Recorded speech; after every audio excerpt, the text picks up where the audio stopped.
देखिए आज हम लोग नंबर सिस्टम का कुछ क्वेश्चन बनाएंगे। ज़्यादा लॉन्ग वीडियो नहीं ले जाएंगे, मात्र 10 गो क्वेश्चन बनाएंगे, बताया जाएगा। और हमारा इस स्क्रीन पे है क्वेश्चन नंबर सिस्टम, जिसमें नंबर सिस्टम का ही क्वेश्चन है। फर्स्ट में देखेंगे, फर्स्ट नंबर क्वेश्चन क्या है, प्राकृतिक संख्या से पूछा गया है। फर्स्ट में होता है प्राकृतिक संख्या, पूर्ण संख्या, पूर्णांक संख्या, परिमेय संख्या, अपरिमेय संख्या, सम संख्या, विषम संख्या, ऐसा आभास संख्या, ये सब नंबर सिस्टम ही आता है। और हम लोग उसी के द्वारा हम लोग एक क्वेश्चन देखेंगे। जो फर्स्ट नंबर क्वेश्चन है, इनमें से कौन सी संख्या प्राकृतिक संख्या नहीं है। सबसे पहले हम लोग जानेंगे कि प्राकृतिक संख्या होता क्या है। प्राकृतिक संख्या वो होता है जो एक से स्टार्ट होता है, यानी गिनती की संख्या को हम लोग प्राकृतिक संख्या कहते हैं। गिनती की संख्या को प्राकृतिक संख्या कहते हैं। जो एक से स्टार्ट होता है उसे प्राकृतिक संख्या कहते हैं। लेकिन क्वेश्चन में पूछा गया है इनमें से कौन सी संख्या प्राकृतिक संख्या नहीं है। इनमें क्वेश्चन में पूछा गया है कि कौन सी संख्या प्राकृतिक संख्या नहीं है। तो देखते हैं, दो प्राकृतिक संख्या है और 0 प्राकृतिक संख्या नहीं है। हम बता दिए हैं कि गिनती की संख्या को प्राकृतिक संख्या कहा जाता है जो 1 से स्टार्ट होता है, लेकिन 0 से स्टार्ट नहीं होता है। और देख लो तो कितना है, 2 प्राकृतिक संख्या है, 6 भी प्राकृतिक संख्या, 3 भी प्राकृतिक संख्या है, लेकिन 0 प्राकृतिक संख्या नहीं है। इसलिए हमारा ऑप्शन क्या सही हो जाएगा, ऑप्शन बी सही हो जाएगा। ठीक है, ऑप्शन बी यानी 0 हमारा सही हो जाएगा। 2 नंबर क्वेश्चन देखेंगे।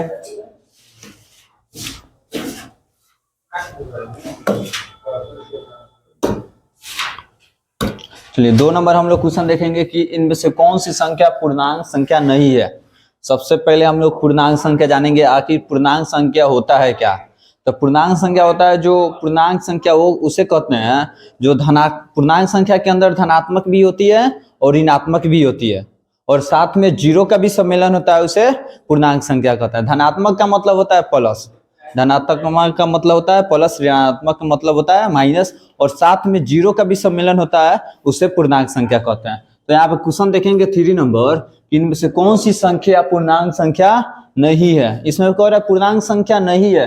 तो देखते हैं, एक तो पूर्णांक संख्या है, 12 भी पूर्णांक संख्या, -2 भी पूर्णांक संख्या है। देखते हैं 1 और 12 क्या है, धनात्मक है, और -2 क्या है, ऋणात्मक है। लेकिन हम बोले हैं ना, पूर्णांक संख्या धनात्मक भी होता है, ऋणात्मक भी होता है, साथ में 0 का भी सम्मेलन होता है। लेकिन चौथा ऑप्शन में डी नंबर में 7 बटा क्या है, 14 है। 7 बटा 14 एक पूर्णांक संख्या नहीं है। ये क्या है, 7 बटा 14, जो 7 बटा 14 है ये एक परिमेय संख्या है। इसलिए इसमें पूछा गया कि पूर्णांक संख्या नहीं है। ऊपर में संख्या 1 है तो हम नीचे तो 1 दे सकते हैं, तो भिन्न के रूप में आता है, तो परिमेय संख्या है। 12 भी है तो कुछ नहीं है तो नीचे 1 दे सकते हैं, ये भी एक परिमेय संख्या है। -4 भी है, कुछ नहीं है तो नीचे 1 होगा, तो ये भी एक परिमेय संख्या है। लेकिन √3 को हम तोड़ दे सकते हैं। √3 क्या है, एक अपरिमेय संख्या है। अगर वहीं पे पूछ दे √4, तो √4 कौन सी संख्या होगा, √4 परिमेय संख्या होगा, अपरिमेय संख्या नहीं होगा, क्योंकि √4 को तोड़ेंगे तो 2 गुने 2 आ जाएगा, 2 गुने 2 आ जाएगा, तो बाहर निकल जाएगा तो कितना 2 आंसर हो जाएगा। तो 2 एक परिमेय संख्या है, √4 भी परिमेय संख्या है, √4 भी परिमेय संख्या है। ठीक है, तो अगला क्वेश्चन देखेंगे। अगला क्वेश्चन है, इनमें से कौन सी संख्या अभाज्य संख्या है। कौन सा संख्या अभाज्य संख्या है। हम बता दिए कि भाज्य संख्या जो होता है ना, 1 से भी भाग लग जाता है और खुद से भी भाग लगता है और साथ में किसी और भी संख्या से लगता है, उसे भाज्य संख्या कहते हैं। लेकिन इसमें अभाज्य संख्या कर रहा है। अभाज्य संख्या का मतलब जो 1 से भी लगे और खुद से लगे, उसे अभाज्य संख्या कहते हैं। तो 1 तो सबसे पहले होगा नहीं, 1 तो नहीं होगा, और 12 तो 1 से भी लग जाएगा, 12 से भी लगेगा, साथ में कोई और संख्या से भी लग जाएगा, तो ये भी नहीं होगा। लेकिन 2 देखो, 2 है तो 1 से लगेगा और खुद से लगेगा, तो इसका मतलब 2 क्या होगा, 2 सौ 15 है तो 15 खुद से भी लग जाएगा, साथ में 15 से भी लगेगा, साथ में किसी और भी संख्या से लग जाएगा, तो 15 नहीं होगा। कौन ऑप्शन सही होगा, 2 एगो 1 से लगेगा, एगो 2 से, इसके साथ में किसी और संख्या से भाग लगेगा, नहीं लगेगा, इसलिए ऑप्शन सी सही होगा। 6 नंबर क्वेश्चन देखेंगे कि इनमें से कौन सी संख्या भाज्य संख्या है। भाज्य संख्या में देखो, अभाज्य संख्या में मात्र 2 से ही भाग लगता है, लेकिन इसमें भाज्य संख्या में 3 2 के अलावा किसी और भी संख्या से भाग लगता है, उसे अभाज्य संख्या कहते हैं। तो देख लो इनमें से कौन सी संख्या अभाज्य संख्या है। तो देख लो, 1 तो है, 1 तो नहीं हो सकता है, 3 है, 3 भी नहीं हो सकता है, क्योंकि 1 से लगेगा, खुद से लगेगा, दूसरा से नहीं लगेगा, 5 भी नहीं हो सकता है, 6 क्या तो हो गया। अगला क्वेश्चन देखेंगे। चलिए अगला क्वेश्चन देखो, अगला क्वेश्चन देखो कि इनमें से कौन सी संख्या अभाज्य संख्या है। इसमें से देखो अगला क्वेश्चन देखो कह रहा है कि इनमें से कौन सी संख्या अभाज्य संख्या है। अभाज्य संख्या सबसे पहले देखो भाज्य संख्या तो बता दिए, अभाज्य संख्या बता दिए, और इसमें क्या बता, इसमें पूछा सअभाज्य संख्या। तो हमको पता करना है सअभाज्य संख्या होता क्या है। सअभाज्य संख्या वो होता है जिसका मशक करने पर यानी मशक निकालने पर मशक जो होता है एचसीएफ निकालने पर 1 आ जाए, मशक कितना है 1 है, उसे सअभाज्य संख्या ही कहते हैं। तो देखो सबसे पहले 2 8 का निकालेंगे, मशक निकालेंगे तो 1 तो नहीं आ सकता है, देखो निकाल के देख लेते हैं, 2 और 8 का निकालते हैं तो 2 चौका 8, मौसम बराबर 1 आया, नहीं आया तो ये भी हमारा क्या हो जाएगा, नहीं होगा। 3 और 6 का देखेंगे, 3 और 6 का देखेंगे तो 3 दूना 6, ये भी नहीं आया मौसम। चलिए और 7 8 का देखते हैं, 7 8 का देखते हैं, 7 और 8 का निकालेंगे तो आ जाएगा 7 से कम 7 और कितना हो जाएगा 1 और 7 लगा देंगे और 7 से लग जाएगा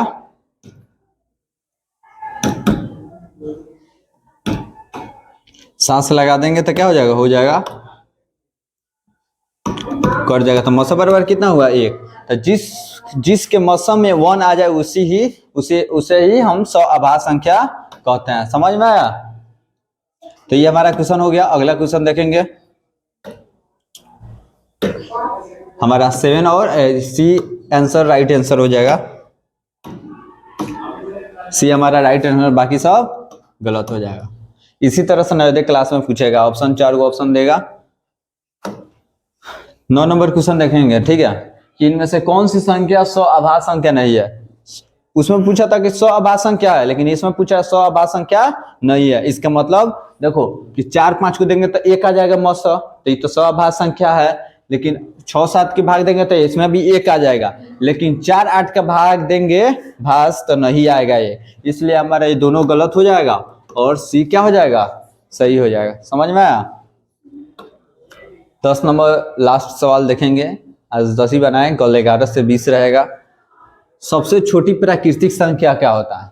सबसे छोटी प्राकृतिक संख्या क्या होता है। सबसे पहले प्राकृतिक संख्या किसे कहते हैं, जो 1 से स्टार्ट होता है। तो जो 1 से स्टार्ट होता है उसे प्राकृतिक संख्या कहते हैं। यानी सबसे छोटा क्या हुआ, 1 का आया, हमारा दूसरा कुछ देखने के नहीं जाए, सबसे छोटा क्या हुआ 1 का जाएगा, बाकी सब क्या हो जाएगा, गलत हो जाएगा। आज के लिए इतना ही।